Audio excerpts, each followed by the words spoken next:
अहम खबर है, इलेक्शन कमीशन ने 30 अप्रैल को इंतखाबात की तैयारियां शुरू कर दी हैं। इलेक्शन कमीशन ने तमाम मुतालिका विंग्स को हिदायत जारी कर दी हैं। इलेक्शन कमीशन का तमाम स्टेक होल्डर से राब्ता करने का फैसला।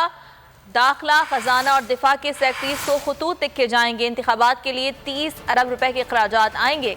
इलेक्शन कमीशन सिक्योरिटी के लिए रेंजर्स, FC, पुलिस तैनात की जाएगी।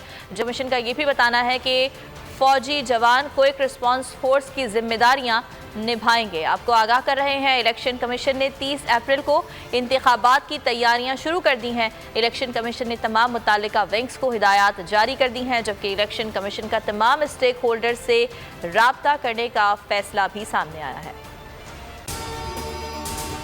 अगर आपको ये वीडियो पसंद आई तो लाइक पर क्लिक करें। उफ, क्या जुल्म है। बोल एक दफा फिर साजिशी अनासिर के निशाने पर। को चेयरमैन बोल शुएब शेख को फ्री ट्रायल का मौका नहीं दिया जा रहा। तफ्तीशी ऑफिसर जो मुदई भी है, अपना बयान रिकॉर्ड करवा चुका है कि कभी कोई जुर्म हुआ ही नहीं। एग्जैक्ट जो कुछ कर रहा था सब लीगल था। एग्जैक्ट के पास तमाम लाइसेंस थे।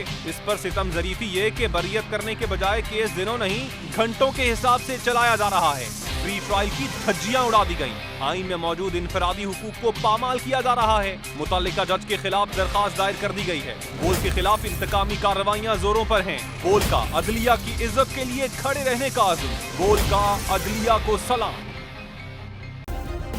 सब्सक्राइब करें और बेल दबाएं ताकि कोई खबर रह न जाए।